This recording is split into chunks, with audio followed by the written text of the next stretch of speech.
참 중동에서 원래 항상 전쟁이 많긴 한데 이런 양상은 막 처음이었다. 되게 심각하다. 이런 얘기들이 많이 나오고 있잖아요. 10월 7일 날 전쟁이 시작이 됐는데 어쨌든 시작됐으니까 이 양상이 어떤 건지 먼저 좀 가볍게 얘기를 해주시면 어떨까요?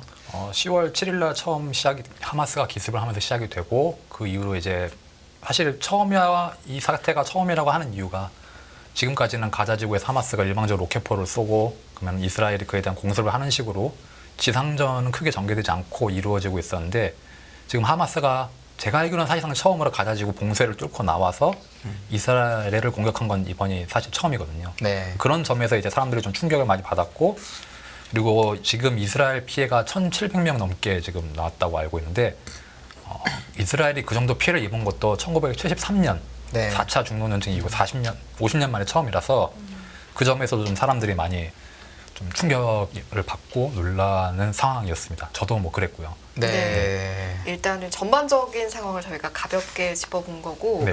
지상전 이야기를 좀 해봐야 할 것 같은데 오래 전부터 지상전이 굉장히 중요한 부분이다. 또 지상전이 시작이 됐다 또는 확대가 됐다라는 말씀은 다들 많이들 들어보셨을 것 같은데 그래서 정확히 지금 상황은 어떤 건지 지상전이 시작이 된 겁니까?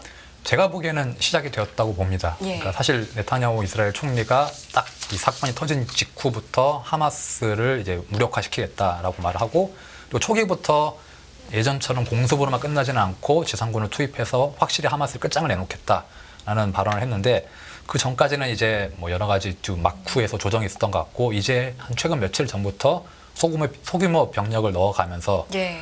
이제 조금씩 점진적으로 이제 들어가고 있는 것 같습니다. 지금은 가자지구 북쪽 2군데에서 들어가고 있고 동시에 남쪽으로 향해서 들어가면서 다 가자시티라고 가자지구의 중심 도시가 있는데 거기를 포위하려고 하는 모양새로 나아가고 있습니다. 그러니까 결국은 이스라엘이 선포한 전쟁 2단계라는 게 그렇죠. 네. 지금까지는 뭐 공습을 하고 그다음에 뭐 가자지구 북부에 있는 민간인들을 남부로 보내고 뭐 이러면서 하는 게 1단계였다면 지금 2단계는 이제 아까 얘기하신 그 하마스 가자시티에 들어가서 완벽히 이제 하마스를 조금 뿌리 뽑겠다. 네. 뭐 이런 개념으로 2단계라고 얘기를 한 건가요? 아니면 그냥 지상전하는 걸 2단계라고 한 건가요? 제가 보기에는 진짜 하마스를 완전히 뿌리 뽑는 작전을 만약에 네타냐후가 그 목표까지 생각하고 있다면은 네. 완전한 하마스의 근절은 뭐 3단계, 4단계 이후 단계 그건 더 뒤군요. 뒤일 네. 것 같고 네. 지금은 일단 북부 지역을 들어가면서 점진적으로 이스라엘이 교두보를 확보하려는 것은 아닐까 하고 저는 개인적으로 그렇게 생각하고 있습니다. 그러니까 이스라엘이 그냥 지금까지는 지상전을 별로 안 했지만 네. 북부에 어떻게든 들어가고 네. 민간인 좀 보내놓고 뭐 이런 식으로 이제 차근차근 하는 지상전의 1단계를 2단계 정도로 보신다는 거죠. 네, 그렇게 네, 네. 이것도 좀 여쭤봐야겠는데 지금 이스라엘 작전이 보면 하늘과 지상 또 나아가서는 땅굴 전투까지 염두에 두고 있다 이런 소식 저희가 전해드릴 수가 있는데 이게 500km라는 지하 터널을 이스라엘군이 들어간다라고 하면 사실은 좀 더 작전상 굉장히 어려운 선택지가 될 그러게요. 것 같긴 한데 그럼에도 불구하고 선택한 이유가 있을까요? 그 전까지 2008년, 9년, 그다음에 2014년 등등 이제 이스라엘이 여러 차례 가자지구 공습하면서 그때도 이제 하마스를 무력화하겠다, 하마스를 약화시키겠다라는 목표로 여러 차례 공습을 했는데 사실은 그 공습이 여러 번 했음에도 딱 지금 올해 10월 사태가 보여주듯이 하마스를 완전히 근절하기에는 공습만으로는 충분하지 않다라는 판단이 이제 선 것 같습니다. 예. 그래서 이제는 조금 손해를 감수하더라도 직접 들어가서 하마스 세력을 어떻게든 뿌리를 뽑아놔야 앞으로 이제 그 가자지구 남쪽 지역의 안보가 보장이 될 수 있겠다라고 판단을 한 것으로 보입니다.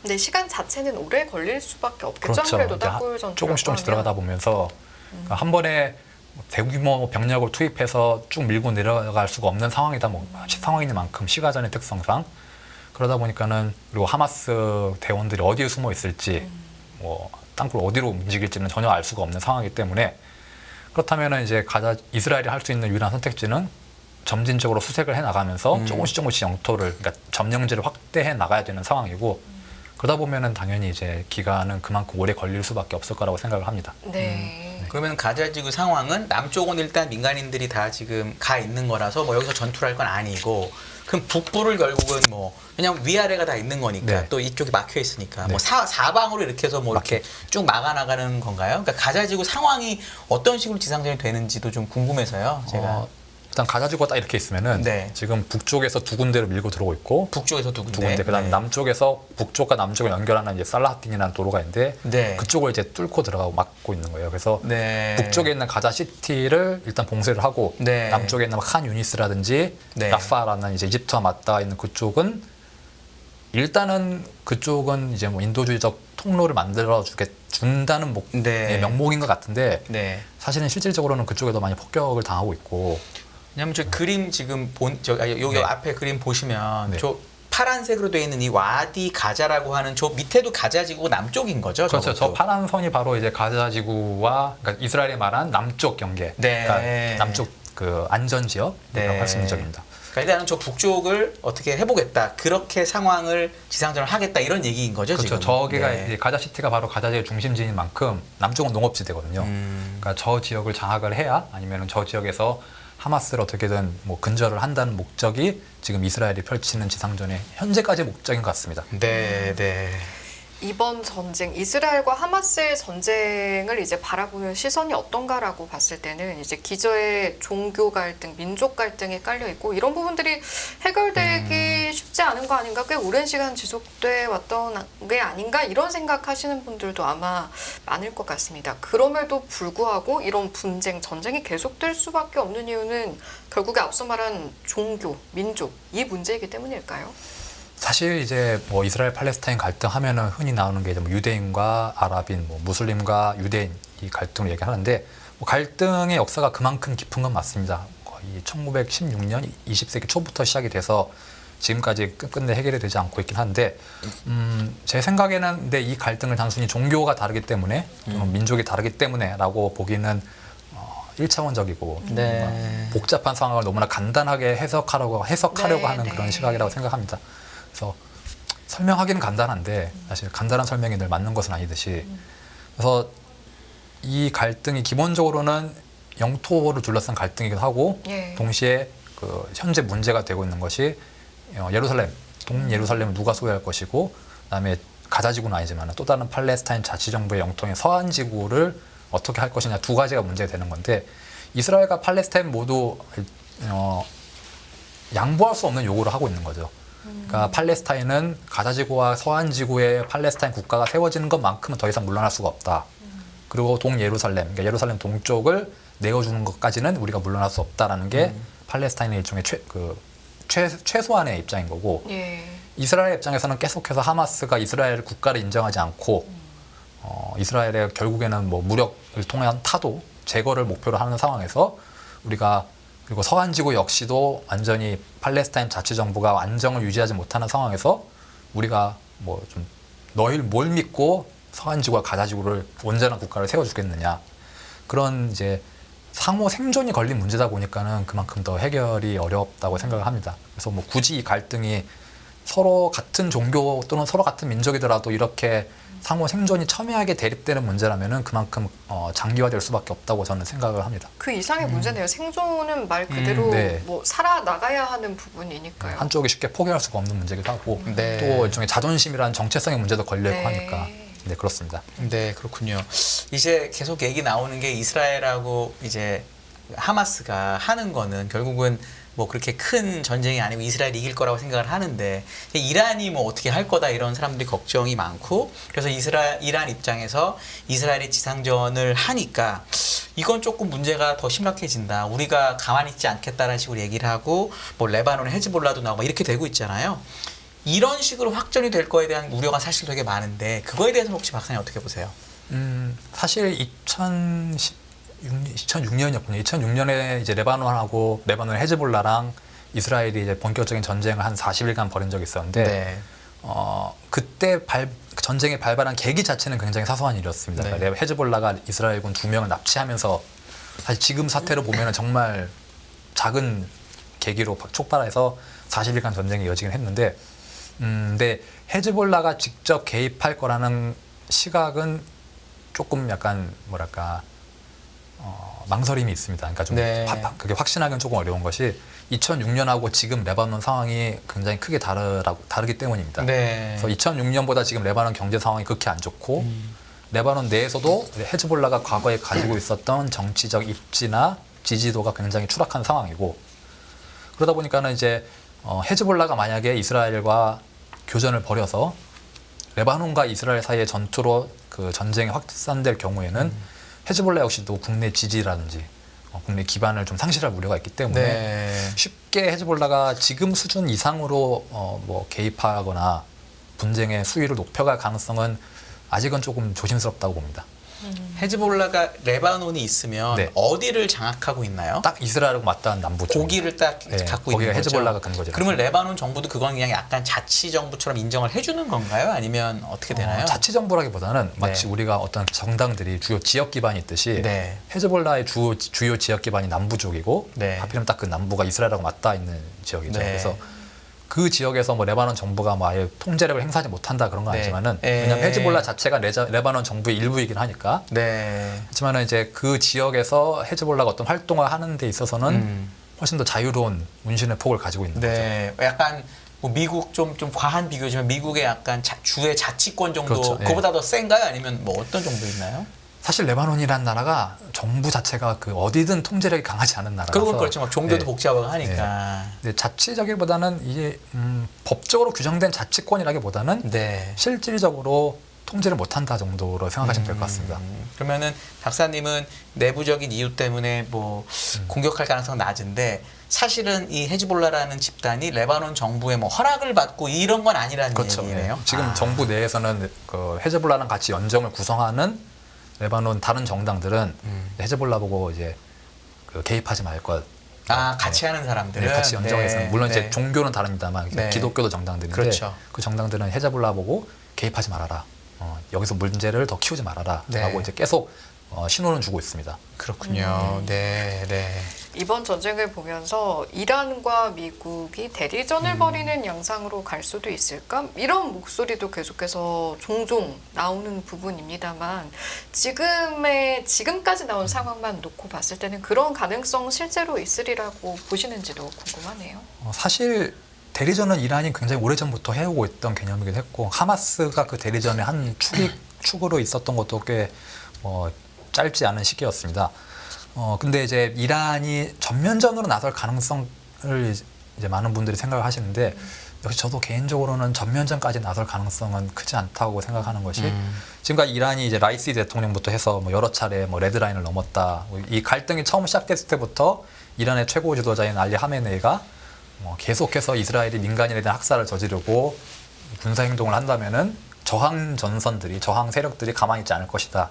그다음에 이란 혁명수비대 사령관이 선제적인 움직임에 나설 수 있다 이런 발언을 했는데 그리고 라이시 대통령도 이제 레드라인 이야기를 했고 저는 이 발언들을 보면서 이란이 정확히 무엇을 하겠다라고는 계속해서 발언하지 않고 그냥 어떤 행동을 하겠다, 뭐 대응하겠다, 뭐 가만히 있지 않겠다는 식으로 굉장히 우회적으로 돌려서 말하고 있는 게 주목할 필요가 있다고 생각합니다. 그리고 사실 그 전에도 이스라엘하고 가자지구가 여러 차례 충돌을 했을 때에도 이란이 비슷한 발언을 계속 해왔습니다. 네. 가자지구 우리는 하마스를 지지한다, 이스라엘에 대한 저항을 촉구한다라고 발언을 하지만은 사실 그때도 직접적으로 움직이진 않았거든요. 네. 그래서 오히려 지금 이란의 전략으로 평가되는 것 중에 하나가 직접적으로 군대를 보내서 또는 뭐 미사일이나 로켓을 쏴서 이스라엘을 직접 타격하기보다는 지금 이란 외무부 장관이 지금 뭐 요르단이라든지 네. 파키스탄, 인도네시아를 돌아다니면서 그쪽 외무 장관들 만나서 오히려 아랍 그다음에 무슬림 국가 사이에 연대를 구성해서 이스라엘을 좀 더 압박하는 식으로 나아가고 있는 거 아니냐 하는 분석이 네. 있고 그다음에 이제 과거랑 달리 지금 그러니까 이란하고 사우디아라비아가 관계 정상화를 하면서 이란의 입장에서는 어느 정도 대이란 포위망이 다소 약화된 상황이긴 하거든요. 그래서 이란이 갈등이 터지고 나서 이란 대통령이 아마 이번 갈등이 처음으로 사우디아라비아 빈살만 왕세자랑 통화를 했는데 그거 역시도 이란이 일종의 이스라엘을 압박할 수 있는 아랍 무슬림 진영을 만들어서 이스라엘에 대한 압박 수위를 높이고 그 압박을 주도하려는 움직임 아닐까라는 분석도 있습니다. 예. 그러면 이제 이란이 전면전에 나설 가능성 자체가 네. 낮다고 하셨기 때문에 네. 유의미한 질문은 아닐지 모르겠습니다만 네. 가정이니까요. 네. 만약에 이란이 전면전에 나섰다. 그러면 미국도 전면전에 나설 가능성은 있다고 보세요? 사실상 5차 중동 전쟁이죠. 5번째 중동 전쟁이 되겠죠. 아, 그 정도까지. 네. 왜냐하면 이란이 뭔가 공격을 하면은 예.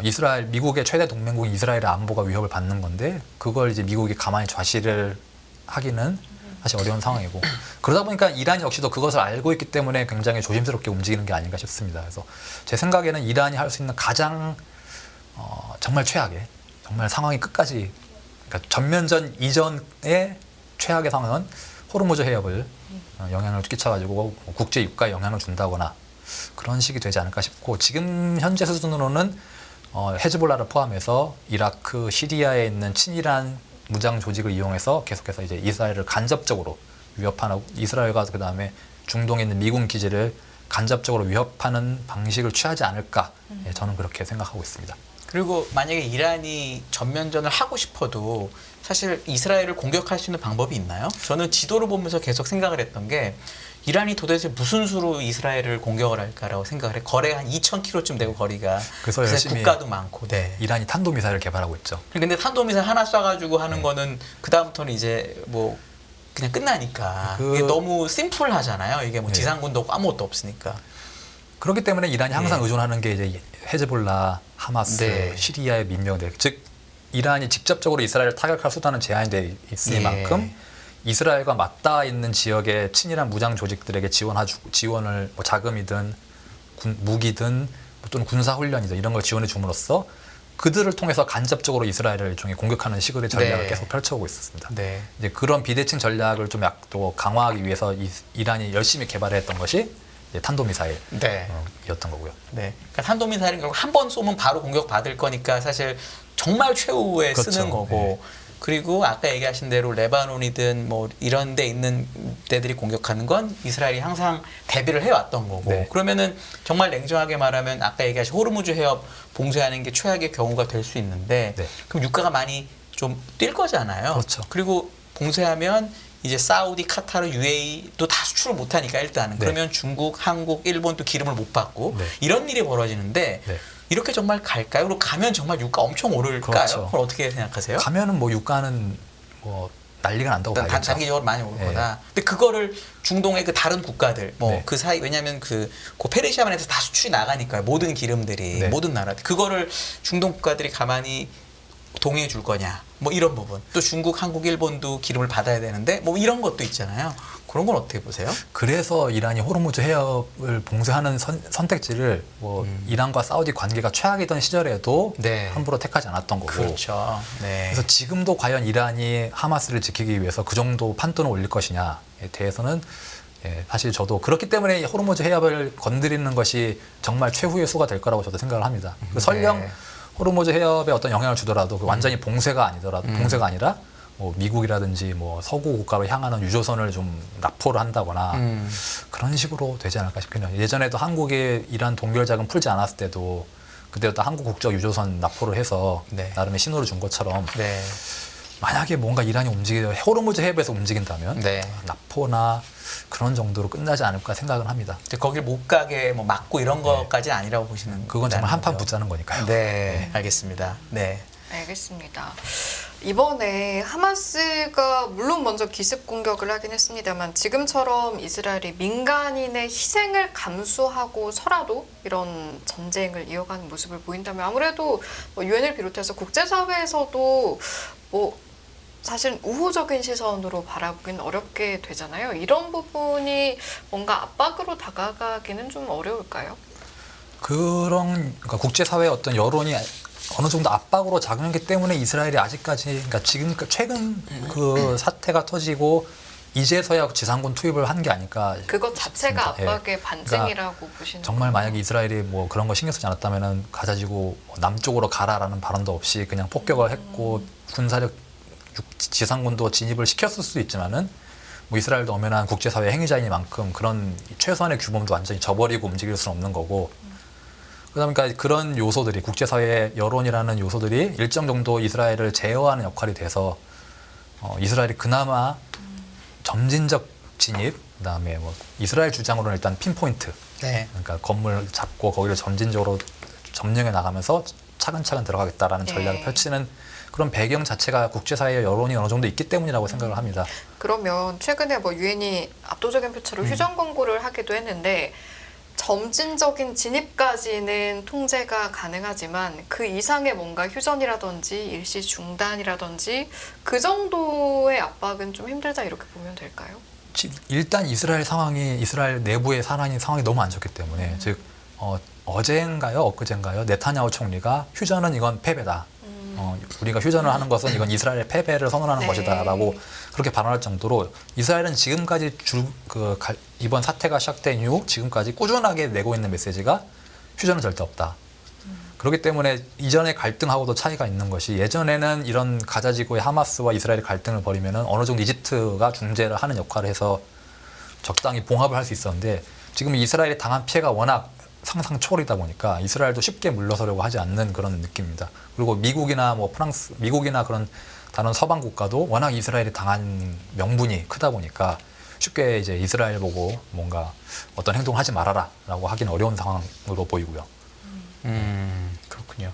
그러니까 사실 이게 어떤 좀 안 좋게 보는 분들은 뭐 신냉전이라고 해서 막 편먹고 이렇게 얘기를 많이 하고 그런데 정말 냉정하게 생각해 보면 이번에 그 아랍 어쨌든 사람들이 피해를 그러니까 지금 공격을 당하고 있다라고 물론 먼저 한 거긴 하지만 근데 뭐 사우디아라비아나 뭐 이라크나 다른 중동 국가들이 말한 거 빼고 뭐 도와준 거는 사실 전혀 없는 것 같고 심지어 이 서한 지구에 있는 팔레스타인 자치정부도 뭔가를 도와주는 것도 저는 전혀 없는 거로 보이거든요. 그럼 이거는 결국은 이 하마스와 관련된 요것만 잘 해결이 되면은 요 서한 지구 뭐 가자 지구 이렇게 해가지고 그냥 그래 여기 팔레스타인 땅 뭐 이렇게 하면서 공존하는 방 옛날에 이제 그 했던 것처럼 막 협상해서 그 노벨상 받고도 이랬었잖아요. 네. 뭐 그런 그림으로는 다시 못 돌아가는 건가요?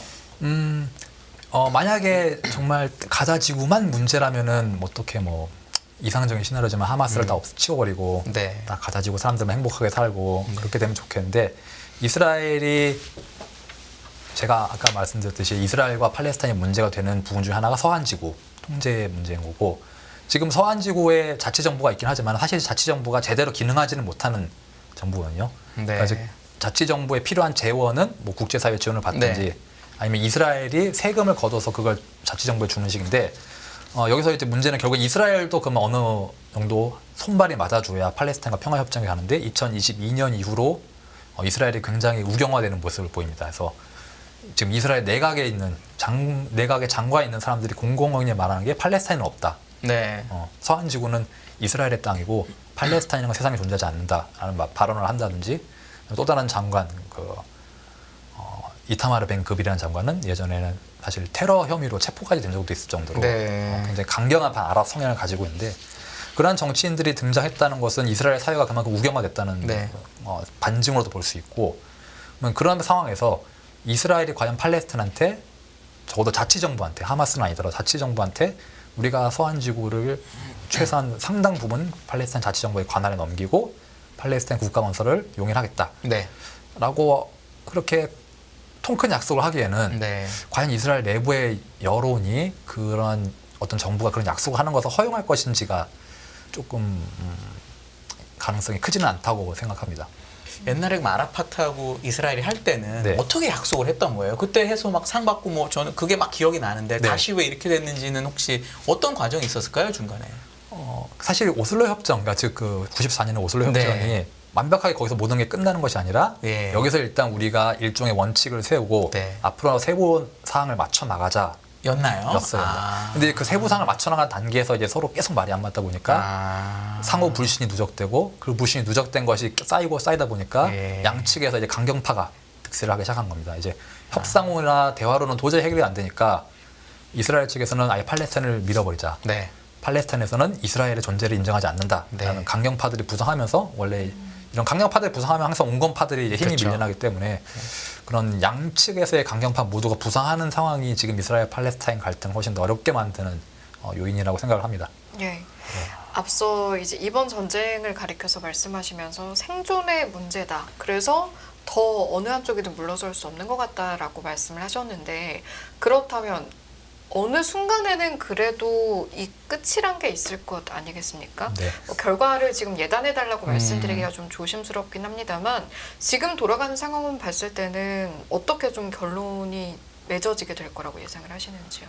사실 저는 처음에 이거 터졌을 때도 이게 갈등의 규모는 굉장히 큰데 갈등의 성격은 과거 있었던 하마스와 이스라엘의 갈등하고 크게 차이가 없지 않을까 생각을 해왔습니다. 네. 즉 하마스가 일종의 도발을 하고 이스라엘이 그에 대해 반격을 하고 그래서 어느 순간 이스라엘이 어느 시점에서 작전 성공을 선언하고 우리가 목표를 이루었다라고 선언하고 다시 가자지구에 철수하는 식으로 가는데, 이제 이 경우 같은 건 하마스를 어디까지 이스라엘이 근절하고 무력화시킬 수 있을지가 사실은 관건이라고 봅니다. 근데 문제는 이제 과연 하마스가 그렇게 쉽게 무력화될 것이냐, 이스라엘이 현실적으로 하마스를 아예 없던 것처럼 제거를 해버릴 수가 있느냐가 이제 관건이라고 앞으로 살펴봐야 될 요인이라고 생각하는데, 설령 문제는 이제 하마스는 없어진다 하더라도 저항 조직 자체를, 저항 운동 자체를 근절할 수 있느냐는 또 완전히 다른 문제이기 때문입니다. 그렇죠. 그러면은 뭐 전쟁이 어떻게 뭐 끝나든 안 끝나든 하마스가 완전히 없어지든 안 없어지든 결국은 이제 가자 지구에는 이스라엘을 좀 적대시하는 세력이 남아 있을 거고 그런 식으로 끝나가는 건데, 그럼 그렇게 마무리가 됐을 때 전체 중동, 이스라엘, 뭐 사우디 다 포함해서 요거는 좀 어떻게 변해갈까요? 예를 들어 사우디 이란 관계도 있고 뭐 이스라엘, 뭐 사우디 뭐 여러 가지 얘기들이 있었잖아요. 요건 좀 어떻게 될 것 같으세요? 적어도 단기적으로는 사우디아라비아와 이스라엘 관계 정상화에 판이 엎어졌다고 지금 봅니다. 그러니까 다시 뭐 회복될 수 있는 거지만 적어도 지금 이 시점에서는 그 논의가 당장 재개되기는 어렵지 않을까 생각을 합니다.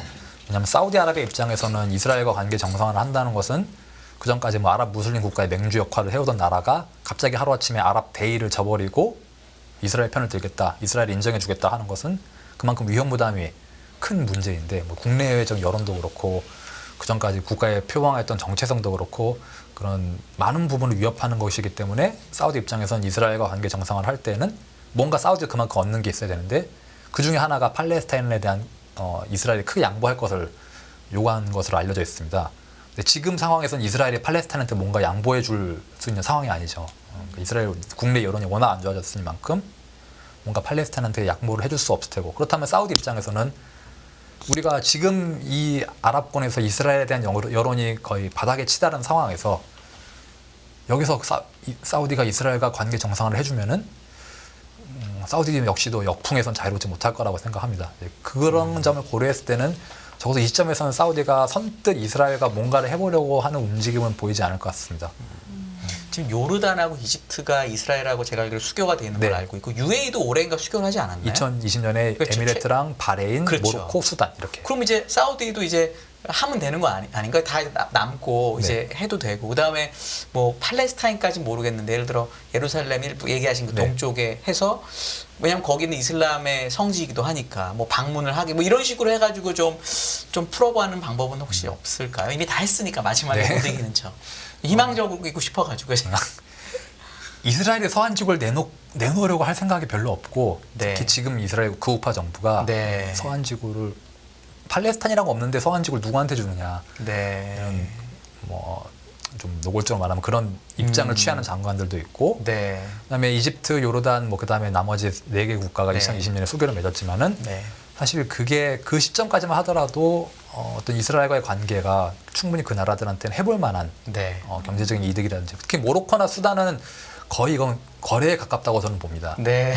근데 이제 에미레트나 바레인 같은 경우는 그 시점만 하더라도 어떤 이란을 견제한다 그렇죠. 하는 어떤 공동의 목적이 있었기 때문에 이스라엘과 편을 맺을 수 이스라엘과 수교를 할 수 있었던 건데, 지금 사우디와 이란이 관계 정상화를 한 상황에서 사우디가 그렇다면은 어떤 동기에 의해서 이스라엘과 관계를 맺고자 할 것이냐라고 물었을 때, 적어도 지금 시점에서는, 특히 이스라엘에 대한 아랍권의 여론이 극히 안 좋은 시점에서는 네. 사우디가 그런 여론의 여론의 반발을 감수하고 이스라엘과 관계를 맺고자 할 동기가 딱히 크게 보이지 않는 것 같습니다. 그렇군요. 네. 네. 가자지구 상황은 그야말로 혼란스러울 네. 텐데, 이후에 이제 중동의 역사를 아마 이제 쭉 알고 계실 텐데 이번 전쟁이 지나고 났을 때 가자 지구의 어떤 법과 질서는 좀 어떤 상황에 처하리라고 전망하시는지도 궁금하네요.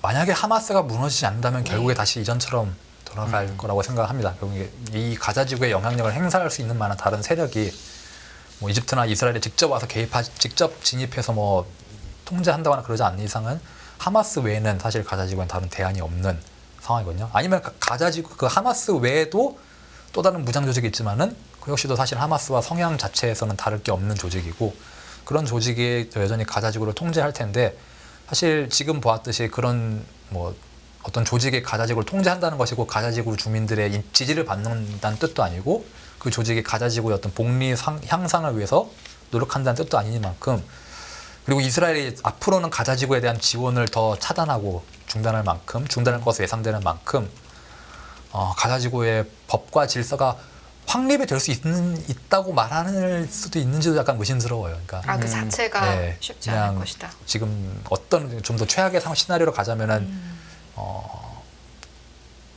일종의 뭐랄까요 공백 상태, 그러니까 멸종이 돌아가는 국가는 없지만 누구도 책임지려고 하지 않는 그런 상황.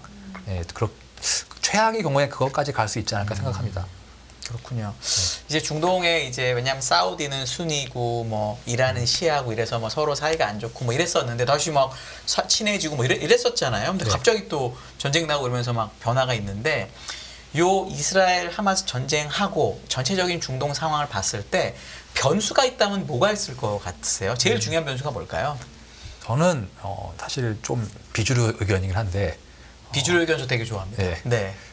흔히 이제 뭐 국제 관계를 말할 때 현실주의 국가의 이익 그런 쪽을 많이 편을 드는데 저는 여전히 국가가 자신에 대해 생각하는 정체성이라든지 이념이라는 요인도 중요하게 작용한다고 생각합니다. 왜 그러냐면은 특히 이스라엘과 팔레스타인 문제에서 볼 때 만약에 정말 합리적인 이익으로 따지자면은 어느 정도 서로 양보를 해주고 가장 더 큰 걸 가져가는 게 맞을지도 모르는데 이스라엘이나 팔레스타인은 모두 뭐 유대 국가, 그다음에 팔레스타인은 이 팔레스타인 전체 한때 전체가 자신들의 땅이었지만 지금 양보한 국가라는 나름대로의 정체성이 있는데 그 정체성을 완전히 저버리고 진짜 문자 그들의 실익만을 추구하는 것이 사실 어찌 보면은 비현실적이고 비합리적인 행위라고 생각을 합니다.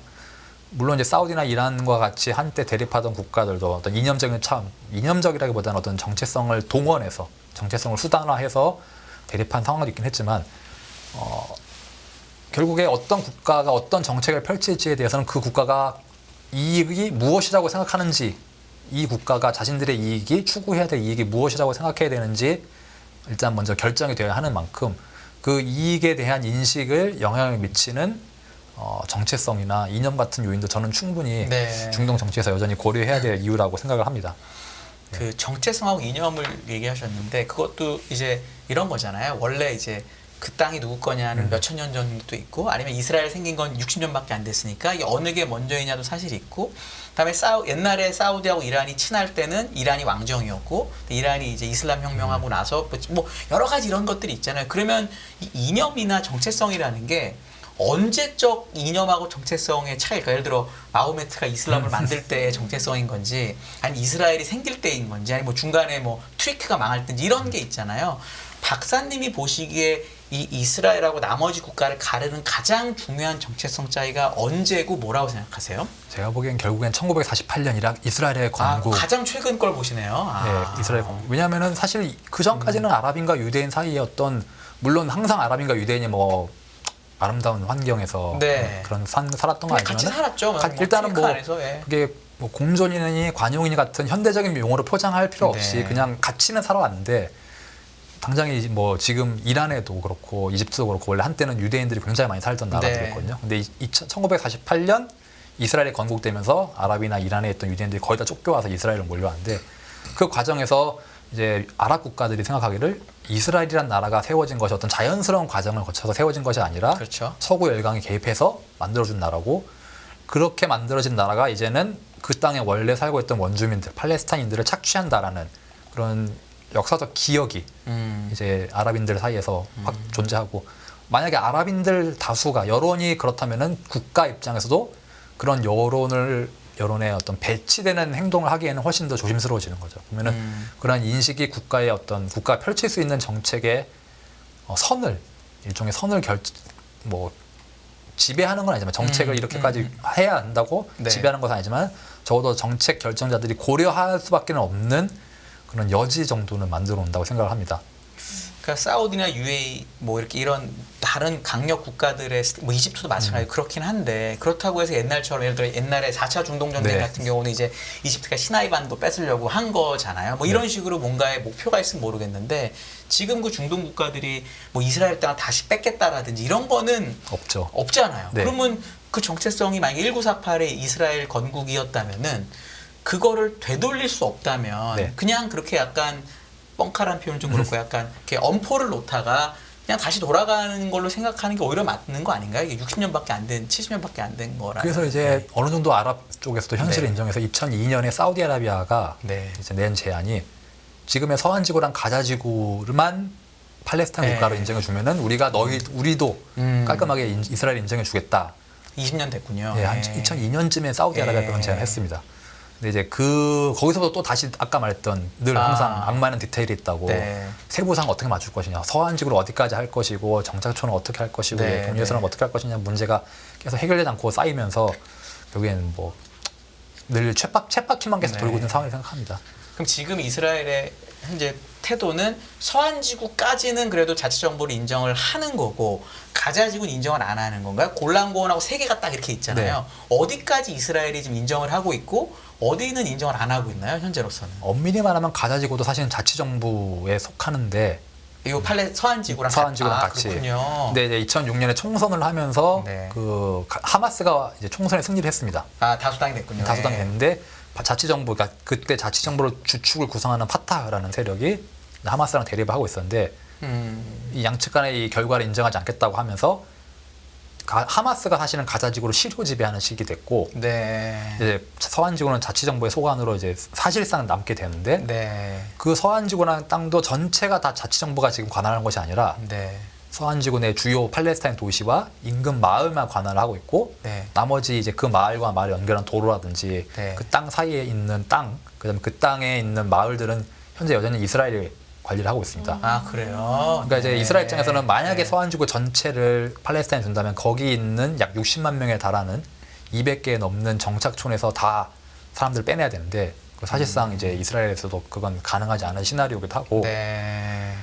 팔레스타인 입장에서는 그러면은 여기까지 내주면 대체 우리가 남는 게 없다 이거죠. 어디까지 더 네. 양보를 해줘야 되느냐가 네. 문제가 되는 거죠. 예. 아. 그러면 이제 우리나라 입장에서 한번 보면 당장 윤석열 대통령도 얼마 전에 중동 순방 네. 갔다 오기도 했잖아요. 이번 상황을 지켜보면서 어떤 부분을 예의주시하면서 좀 대응하는 게 바람직하다라고 생각을 하시는지요? 쉽게 편을 들지 않는 게 제일 어느 쪽의 아닐까 편도 싶습니다. 쉽게 예. 들지 않는 게. 네. 예. 그러니까 대놓고 딱 뭐 미국 같은 경우야 워낙 그 관계가 분명하기 때문에 그렇죠. 명백히 이스라엘 지지를 하더라도 뭐 모두가 사실 그렇게 생각하니까 이상한 것도 없긴 한데 저희가 한국이 예를 들어서 뭐 이스라엘을 우리가 딱 명시적으로 지지한다든지 아니면 뭐 팔레스타인을 명시적으로 지지한다든지 하면은 저희는 잃을 게 여전히 좀 많은 나라이기 때문에 어떤 인도적인 측면에서의 발언 또는 인도적인 측면에서의 어떤 지원 이런 쪽에서 머무르는 것이 사실 저희한테는 제일 누구한테도 원수지지 않는 네. 가장 방법이 아닐까 생각을 합니다. 역사적으로 어땠나요? 근데 그동안 우리나라 사실 역사적으로는 크게 저희랑 그 뭐랄까 관계가 없다기보다는 딱히 원수를 질 일이 없는 그러니까 서로 애초에 갈등을 빚을 일이 한쪽을 없었던 선택해야만 이유가 할 없었다 상황에 이거죠. 처하지도 네. 않았었고 물론 이제 저희는 이제 네. 당연히 서방 세계랑 가깝기 때문에 뭐 이스라엘을 부정한다거나 뭐 이스라엘의 존재를 뭐 지워버려야 한다거나 한 스탠스는 한 번도 없었지만은 네. 그렇다고 해가지고 또 굳이 아랍 사람들의 어떤 불만을 자극하거나 할 필요도 전혀 없다고 생각하기 때문에 네. 그냥 뭐 이스라엘 민간인이든 팔레스타인 민간인이든 다 똑같은 민간인이고 누구의 죽음도 결코 경중을 따질 수가 없는 그렇죠. 건데 그럼요. 예. 그런 어떤 우리는 당연히 어떤 형태든 누구 어느 쪽이든 그냥 무고한 민간인이 목숨 희생이 잃는 것은 없기를, 예. 그에 대한 반대한다라는 입장 정도가 사실은 가장 합리적이면서 또한 가장 적절한 제 생각에는 가장 적절한 반응이 아닐까 생각합니다.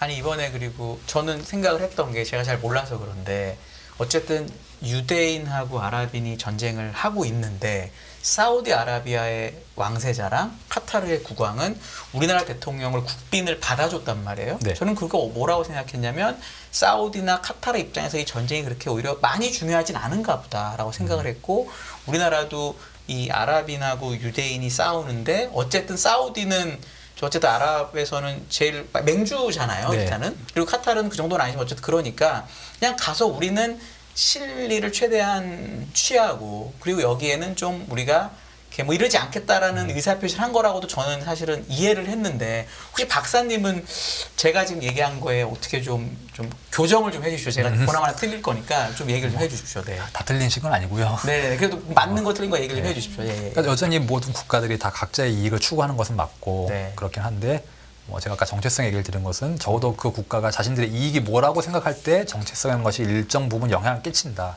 정도였고 그렇다고 해서 막 아랍인들이라고 아랍 국가라 해가지고 무조건 아랍 대의에 질질 끌려가고 하는 식이 아니라 아랍 대의라는 큰 틀에 머무르면서 그 내에서 자신들의 이익을 가장 추구하는 방식을 추구한다라고 저는 그렇게 보고 있습니다. 네. 그렇기 때문에 한국과 어떤 좋은 관계를 맺는 것은 뭐 그들이 추구하는 또는 그들에게 영향을 미치는 아랍 대의라는 정체성적인 측면에서는 크게 영향을 주지 않기 때문에 네. 뭐 윤석열 대통령을 모시고 뭐 국빈으로 모시고 초청하고 하는 것은 사실은 지금 있는 사태, 그 가자지구에 벌어지는 사태와는 그들과는 좀 별개라고 볼 수 있겠죠. 별개로 즉, 보고. 네, 가자지구에 대해서는 그 팔레스타인을 지지하는 입장을 보이는 동시에 딱히 그 분쟁과 무관한 저희와 그렇죠. 같은 네. 위에서는 얼마든지 이제 자신들의 이익을 우선시하는 그런 모습을 보이고 있다고 생각합니다.